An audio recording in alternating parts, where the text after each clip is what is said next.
Hi guys, Jodie from JPS Advisors. So we're going through the survival guide for family daycare educators, providing childcare from your home.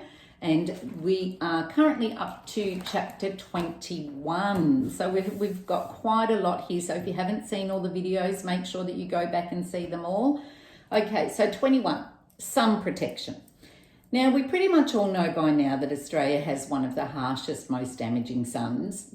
Well, we don't have one of the suns, but we've got the conditions that are quite damaging to our skin, and we've got a really high rate of skin cancers, melanomas, those sorts of things. So we know that exposure is the biggest indicator to skin cancers and those sorts of things. And sunscreen, we used to say things like sunscreen used to be used between certain months of the year, but now we base our sun cream usage on the UV rays. So it is recommended under the Anti-Cancer Council that you download and use the app, and you monitor the UV rates, and you use the sun cream as recommended by the Anti-Cancer Council based on UV rates.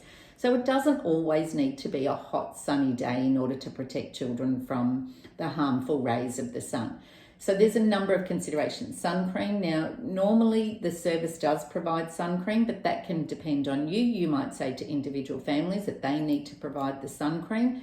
It's like anything that you administer to children. It needs to be within its expiry date. So don't use expired sun cream because it does have a shelf life. Don't use that. Use one that's suitable for the child. So if you are providing sun cream and you have a child that is maybe sensitive to the one that you're using, then the parent would provide one in that case, that you apply it 20 minutes prior to going outside. Don't apply it outside, that you reapply in the recommended time based on the bottles. Some say 2 bottles, some say 2 hours, some say 4 hours. So that really does depend. So making sure that you're following those guidelines of sun protection.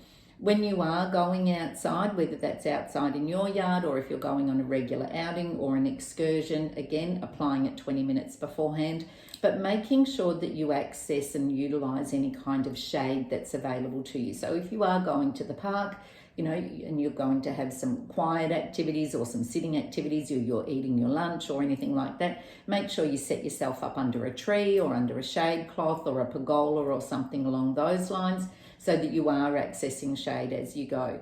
One of the most important things with sun protection is you and your role modeling. So if you've got your children together, okay, everybody, it's sun cream time, let's all put our sun cream on, that you're also doing the same, popping it on, particularly like my forearms after working with Years for Children. I see it here more, my sun damage here more than anywhere else. So making sure that you're putting it on as you go, that you're not wearing singlet tops, that you're role modeling to children the appropriate clothing to wear when you are out in the sun to protect yourself, that you're wearing a hat, that children are required to wear hats.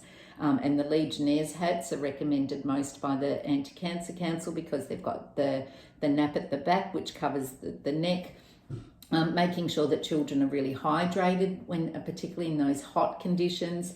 So making sure that you're protecting children from the harmful rays, but it is absolutely necessary that children do get outside and get that vitamin D and get those activities going, and they are moving around, so they are exposed to the conditions and to outdoors. It's just making sure that they're safe while we do so.